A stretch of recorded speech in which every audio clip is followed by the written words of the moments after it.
विधानसभा में शुक्रवार को एप्रोप्रिएशन बिल पर बहस के दौरान नेता प्रतिपक्ष टीकाराम जूली ने कहा, एब्सटीन फाइल को छोड़ दीजिए, उससे बड़ी फाइल है। मैं सदन की मर्यादा रख रहा हूं, वरना एक एक की परत यहीं खुल जाएगी।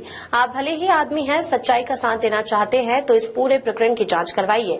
जूली ने कहा, कौन कौन ऐसे लोग हैं, चाहे बीजेपी ही क्यों न हो, उनको खिलाफ कार्रवाई होनी चाहिए। जूली ने कहा, कौन कौन ऐसे लोग हैं, चाहे बीजेपी के ही क्यों ना हो, उनके खिलाफ कार्रवाई होनी चाहिए।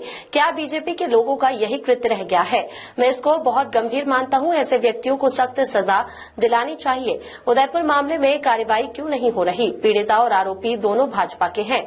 जूली ने कहा, मुख्यमंत्री ने 2 साल बनाम 5 साल की बहस का प्रस्ताव देकर हिम्मत का काम किया था।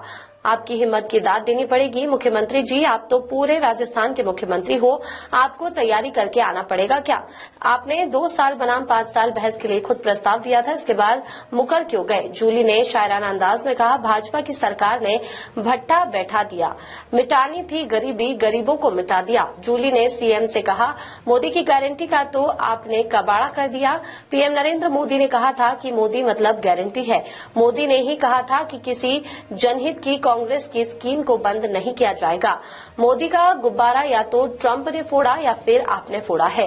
गिग वर्कर कानून, राजीव गांधी स्कॉलरशिप, स्मार्टफोन योजना बंद कर दी गई। चिरंजीवी RGHS का भुगतान नहीं कर रहे। फ्री बिजली में नए लोग नहीं जोड़ रहे। इससे पहले प्रश्नकाल के दौरान रोडवेज बसों से जुड़े सवाल के जवाब पर कांग्रेस विधायक और नेता प्रतिपक्ष की डिप्टी सीएम प्रेमचंद बैरवा से बहस हो गई थी। रोडवेज की खराब हालत के लिए कांग्रेस भाजपा ने एक दूसरे पर आरोप लगाए थे। परवन सिंचाई योजना में देरी और घटिया पाइप लगाकर करोड़ों के घोटाले के मामले में कांग्रेस विधायक प्रमोद जैन भाया ने पूरक सवाल उठाया था। उन्होंने कहा था, राजनीतिक कारणों से इस प्रोजेक्ट में देरी की गई। कांग्रेस विधायक घनश्याम मेहर के सवाल के जवाब परिवहन मंत्री डिप्टी सीएम प्रेमचंद बैरवा ने कहा कि यात्री भार कम होने की वजह से नादौती टोडा भीम क्षेत्र में रोडवेज बस नहीं चलाई गई, जिससे ठेकेदारों को करोड़ों का फायदा हुआ। इसका खामियाजा परवन सिंचाई से जुड़े किसान भुगतेंगे। ऐसे अफसरों के खिलाफ क्या कार्रवाई करेंगे? जल संसाधन मंत्री सुरेश सिंह रावत ने कहा, 2018 में तत्कालीन कांग्रेस विधायक पानाचंद मेघवाल की शिकायत पर जिम्मेदार इंजीनियरों को सस्पेंड किया गया था। उस समय तत्कालीन सीएम ही जल संसाधन मंत्री थे। आपकी ही पार्टी के विधायक ने आरोप लगाए थे।